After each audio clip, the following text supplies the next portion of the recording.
Hallo und herzlich willkommen auf meinem YouTube-Kanal. Mein Name ist Dirk. Schön, dass ihr mich eingeschaltet habt. Vorstellen möchte ich euch heute den Campingplatz Masuren Camping 173 Hergus in Die Witte. Man findet diesen Campingplatz im Ermland, etwa 120 Kilometer südlich von Kaliningrad. Auf einer Halbinsel gelegen, umgeben von idyllischen Wäldern und Gewässernetzen. Hier stehen wir am Eingangsbereich des Campingplatzes. Dieser Bereich ist kameraüberwacht. Sollte sich das Tor nicht öffnen, dann die Klingel betätigen. Hier sehen wir die Zufahrt. Jetzt sollte man bis zur Rezeption vorfahren. Auf dem Weg dahin ein kurzer Blick zur Seite und man sieht schon, in welcher unberührten, idyllischen Natur man sich auf diesem Campingplatz befindet. Hier stehen wir jetzt vor dem Rezeptionsgebäude.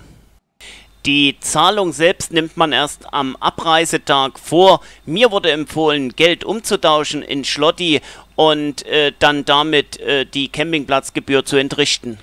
Wenn man das Gelände verlassen möchte, dann sollte man nicht extra klingeln. Dieses Tor kann man einfach aufschieben, durchfahren, anschließend wieder schließen und bis zum Haupttor vorfahren. Bevor wir zu den Details des Campingplatzes kommen, lassen wir einfach aus größerer Höhe die Blicke ringsum schweifen und man lernt die Umgebung dadurch schon etwas näher kennen. Unschwer zu erkennen ist, wir befinden uns hier im Lande der 1000 Seen und man kann sich natürlich auch auf den Gewässern sehr gut mit Booten fortbewegen. Und man sieht natürlich auch vom Wasser oder vor allem vom Wasser aus die Reize der unberührten Natur. Auch hier auf dem Campingplatz hat man die Gelegenheit, sich für 50 Zloty ein Kajak oder ein Ruderboot für einen Tag auszuleihen. Es gibt einige Bootstegs, die direkt am Campingplatz anliegen. Wenn man sich denn ein Boot oder ein Kajak gemietet hat, dann kann man es den ganzen Tag nutzen. Man kann auch zwischendurch wieder zurückkehren, kann Mittag essen, kann Kaffee trinken und dann erst am späten Nachmittag oder abends noch einmal eine Runde drehen auf dem Gewässer. Das Gewässer ist angestaut, man kann also nicht unendlich weit fahren, aber es macht trotzdem sehr viel Spaß.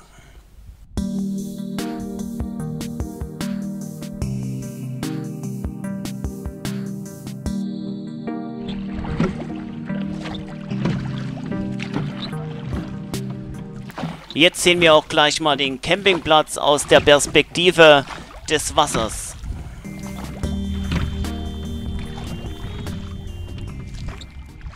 Auf dem Campingplatz selbst geht es sehr ruhig und entspannt zu, familiär würde ich sagen. Die Parzellen sind ausreichend groß, man kann also ein Vorzelt aufbauen, man bekommt auch das Zugfahrzeug daneben gestellt.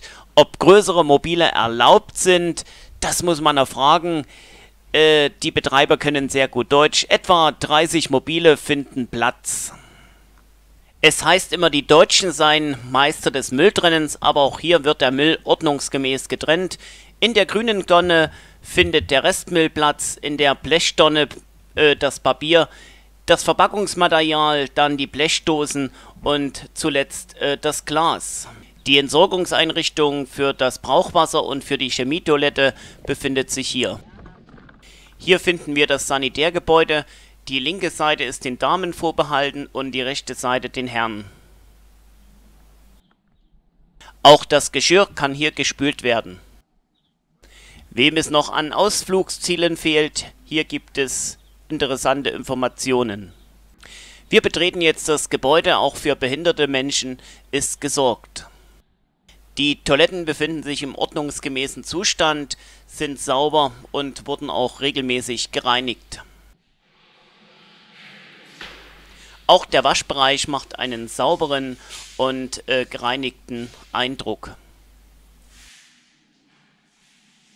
Auch die Duschen waren sauber gewesen und man hatte immer warmes Wasser. 15 Minuten sind im Preis pro Übernachtung mit einberechnet. Wer mit Kindern reist, wird diesen kleinen Spielplatz zu schätzen wissen.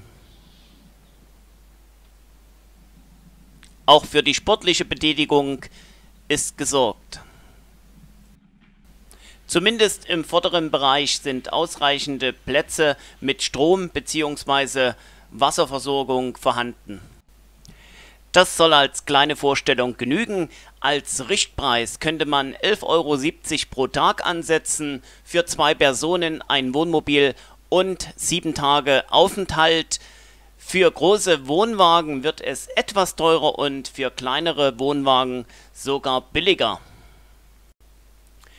Ich sage an dieser Stelle Tschüss und Bye bye, bis zum nächsten Mal.